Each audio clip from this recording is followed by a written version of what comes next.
serve the 1% with the information the rest of us are not allowed to know. They're hiding artifacts. They're hiding records. Queen Elizabeth I was very interested in getting hold of that kind of information. Because texts were sequestered at that time. For the most part, they were burned. Whole libraries were destroyed. They're all trying to get a hold of these books that didn't get burned and destroyed. You have to take a step back from your entrenched beliefs and challenge them. Otherwise, they're built on a foundation of sand. 𝗦𝘂𝗯𝘀𝗀𝗯𝗲.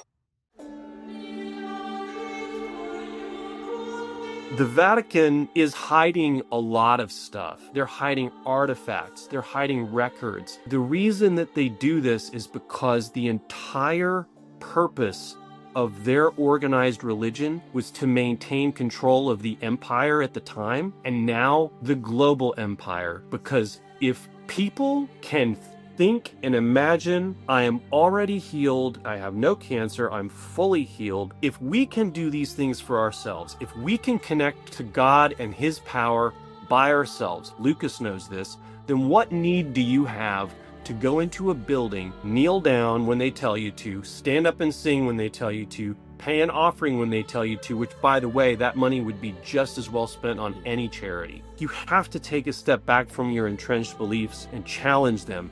Otherwise, they're built on a foundation of sand, right? And they're just going to wash away when you're really put to the test, when people ask you real questions. Yeah, I believe that they've been hiding stuff all along. What I'd particularly like to find in the vaults of the Vatican is all the good stuff that they got out of Central and South America from the Spanish and Portuguese invasions, because texts were sequestered at that time. For the most part, they were burned. Whole libraries were destroyed, libraries which had carried the cultural memory of the Mayan people. The Mayan society was a society with writing. They had libraries. They were burned. We have an idea of what some of those texts were because there was suddenly an interest around the world in technologies for remote viewing. And so Queen Elizabeth I wanted to get her hands on technology that would enable remote viewing in that time frame following those conquests. So I think that was a part of it. If you look at the artistic canon of Central and South America, then you've got not only remote viewing and remote hearing technology named, but you've got the suggestion of more powerful weaponry and other kinds of higher tech that any national power would want to have rather than their enemies have it. So I think the things we see portrayed in those carvings, which include space-going vehicles, flying vehicles, and then remote communication. I think we've got texts, and anything they found that was material, that was 3D, they would have sequestered to the vaults there. So I'd like to look for that. There are other parts of the world where the technology of portaling is named. So if we read Genesis 11 and read that alongside the Sumerian stories, the suggestion is that there were beings coming and going from ancient Iraq through Stargate technology and portal technology. So they identify technology in that part of the world. Now, traditionally, that's not been a part of the world where the Vatican has had much of a role. Another power has had to go in there to try and sequester that technology if it exists. One thing he may have been looking for, given his job, was special information or technology to do with remote viewing, because I can certainly tell you that Queen Elizabeth I was very interested in getting hold of that kind of information. And so we've already said that was part of the story of the 𝗂𝗂𝗰𝗀𝗀𝗲. So if there was a wider canon of literature about our ancestors being able to remote view, having far sight, well, you'd want to get your hands on that. Queen Elizabeth I, for instance, she wanted Britain to be a power within the world, and she would have loved to have had the kind of secret service that we have today, but the country was broke and she couldn't have spies in every court. And so if there's some way, some human technology that means you can eavesdrop on foreign courts, let's get hold of it. And that was part of the scramble I mentioned of trying to get hold of the ancient wisdom that might unlock those kind of abilities. And if you want to read up on that, John Dee is the person to go and research. So I think that is one thing, certainly, that people in the military might be interested in. But also, I think ancient stories of portal technology, if there's any possibility that there was a civilization that knew how to do that in the deep past, well, you would want that in your hands rather than enemy hands if you're seeing the world through a military lens.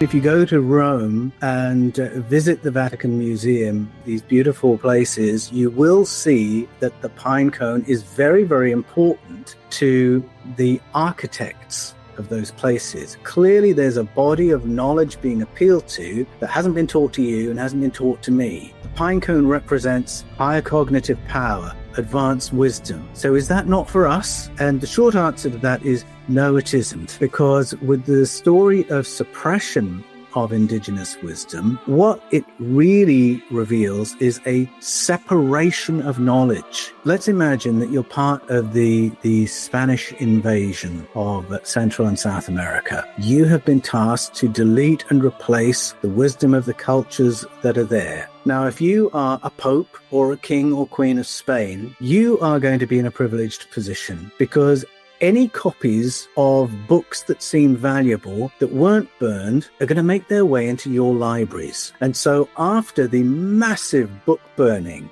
that went on through the 1400s in particular and into the 1500s, the indigenous knowledge of those places is now carried in secret by secret societies who very often, just through oral tradition, will pass on the ancient memory, or they will hide books. Well, similarly, books were hidden in Central and South America. That's the story of the 𝗦𝘂𝗯𝘀𝗰𝗍𝗏 we mentioned earlier. So it's carried orally by the local indigenous priestly leaders, and then it goes somewhere else as well. It goes into the royal libraries of the popes and kings and queens of Spain and Portugal, for instance. And I find it interesting the scramble for this literature that there was in the 1500s, some of the intrigues and the espionage that went on. If you study the court of Queen Elizabeth I, you'll get a hint of this. They're all trying to get a hold of these books that didn't get burned and destroyed. So they're in the libraries of the elite, they're at the grassroots,